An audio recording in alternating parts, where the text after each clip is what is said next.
हमारे जो मोहम्मद सरदार हैं भाई, उनको इतना हरास किया गया, उनके साथ इतना जुल्म किया गया, उनके कारोबार पे, उनके घर पे, और वजह एक ही था, उनकी गलती एक ही थी कि इलेक्शन में हारने के बावजूद आज केसीआर साहब के साथ मैं रहता हूं, इसी पार्टी में मैं जन्मा और इसी पार्टी में मैं आखिरी दम तक रहूंगा बोल के आज सरदार जो एक फैसला लिए, उस वजह से आज उनको इतना हरासमेंट करके उनको मजबूर करे खुदकुशी करने पे।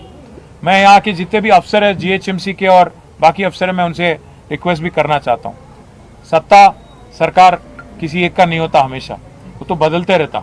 आप गलती मत करो, कांग्रेस वालों के दबाव में आके, कांग्रेस वालों के कोशिशों में आके, आप भी साजिशों में आके आप भी शामिल होके गलती मत करो। अगर गलती करेंगे तो 3 साल बाद फिर केसीआर की हुकूमत आती, केसीआर साहब की सरकार आती। हम लोग अभी हर चीज का हिसाब किताब रख रहे हैं, ये अच्छी बात नहीं है, क्योंकि अगर आप एक बोराबंडा आएंगे आज, यहाँ पे कम से कम 100 ऐसे गली दिखेंगे आपको जिसमें आप बता भी नहीं पाएंगे कि कौन सी बिल्डिंग किसकी है और कौन चीज क्या है। यहाँ पे नोटरी प्रॉपर्टीज काफी ज्यादा है। कोशिश हमने की थी नोटरी प्रॉपर्टीज के वास्ते, केसीआर साहब जब थे 1 लाख पट्टा तो हम दे दिए जीओ नंबर 58 के अंडर हैदराबाद में। साथ ही साथ हमने कोशिश शुरू कर दी थी कि धरनी के अंडर ये नोटरी प्रॉपर्टीज को भी रेगुलराइज किया जाए। अगर रेवंत रेड्डी को और कांग्रेस को गरीबों की तरफ उनको अगर कुछ हमदर्दी है, गरीबों के लिए कुछ उनके दिल में जगह है, तो आपको क्या करना चाहिए, ये सारे नोटरी प्रॉपर्टीज को आप रेगुलराइज करो जल्द से जल्द।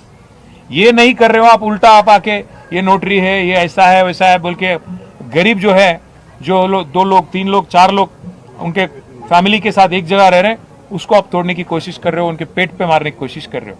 ये बिल्कुल गलत है। मैं कांग्रेस हुकूमत से, खास राहुल गांधी साहब से भी मैं पूछना चाहता हूं, आप बार बार कहते हो मोहब्बत की दुकान, आप कहते हो कि यूपी में बुलडोजर राज चल रहा, यूपी में गरीबों के साथ जुल्म किया जा रहा। आज यहाँ पे तेलंगाना में क्या हो रहा आप देखिए, हाइड्रा के नाम पे आपकी कांग्रेस की हुकूमत क्या कर रही है आप देखिएगा, समझने की कोशिश करिए। हर गरीब के पीछे आपकी हुकूमत यहाँ पे पड़ गई। रेवंत रेड्डी की जो मकान है कोडंगल में, जो रेड्डी कुंटा में है, रेड्डी कुंटा मतलब एक तालाब, उसको कोई नहीं टच करता। उसका भाई तिरुपति रेड्डी का मकान यहाँ पे, वो एक आलीशान बंगला है, मकान नहीं बंगला, आज FTL में है, तालाब में है, उसको कोई नहीं छूता।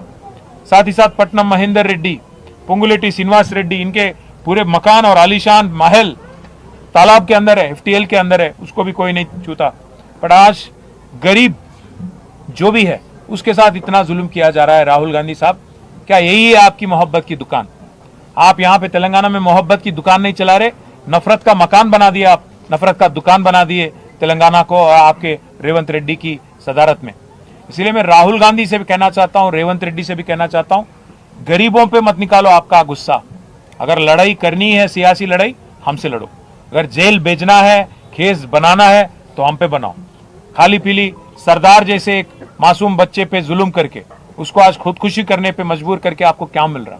2 छोटे छोटे बच्चे हैं सरदार के, उन फैमिली को आज मिलने के बाद हम सबके आंखों में आंसू आ गए।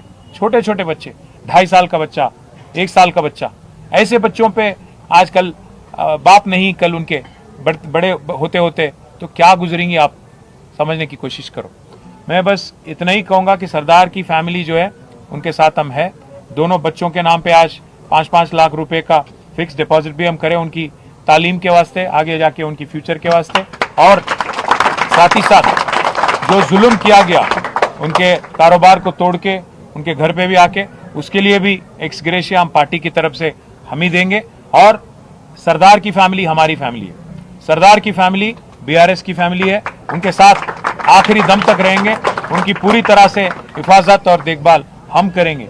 उनकी भाई, छोटे भाई इब्राहिम है, उनको भी हमने आज यकीन दिलाया कि आपके कारोबार के वास्ते हम सबके नंबर भी हम दे के आए वहाँ पे, श्रीनिवास यादव साहब के, श्रावण साहब के, हमारे श्रीनिवास रेड्डी MLC साहब के, विष्णु भाई, सोहेल साहब, महमूद अली साहब, सबके नंबर दे के आए कि भाई कोई भी जरूरत है तो आप फोन करिएगा।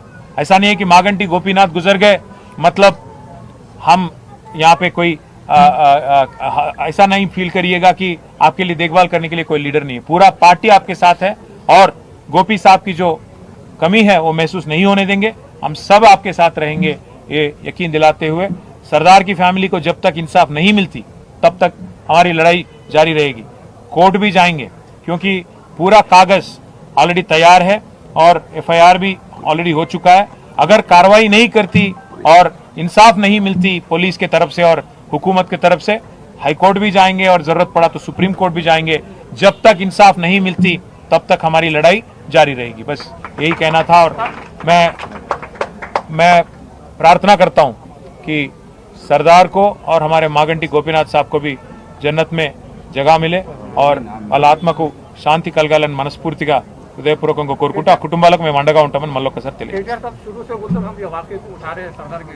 गोपीनाथ साहब जो एमएलए है कि बोराबंडे में बोलते हो सरदार के जैसे कई आपके बीआरएस के लोगों के घर अभी भी स्टील है कहते उनके लिए आप हम ऑलरेडी कमिश्नर से बात कर चुके हैं। अभी यहीं से मैं और श्रीनिवास अन्ना बात भी करें कमिश्नर से। मैं बोला भी उनको अगर रेड मार्किंग शुरू हम भी करें तो बहुत नुकसान होती है आपका। बोला मैं क्या बोल तो हर कांग्रेस लीडर, हर बीजेपी लीडर, हर किसी का अगर हम भी मार्किंग शुरू कर दिए, क्योंकि हम कभी भी ऐसे हम देखिए भाई साहब, हम बदलाव की राजनीति करें 10 साल, बदले की राजनीति नहीं करें। अगर हम भी बदले की राजनीति शुरू करेंगे ना, कांग्रेस और बीजेपी वाले एक एक लीडर को हैदराबाद में बहुत मुश्किल हो जाता, क्योंकि यहाँ पे तो पूरे एमएलए हमारे, एमएलसी हमारे, सत्ता हुकूमत कांग्रेस की होंगी, पर हैदराबाद में जो है पूरा पकड़ और पूरा का पूरा रिप्रेजेंटेशन, नुमाइंदगी हमारी है।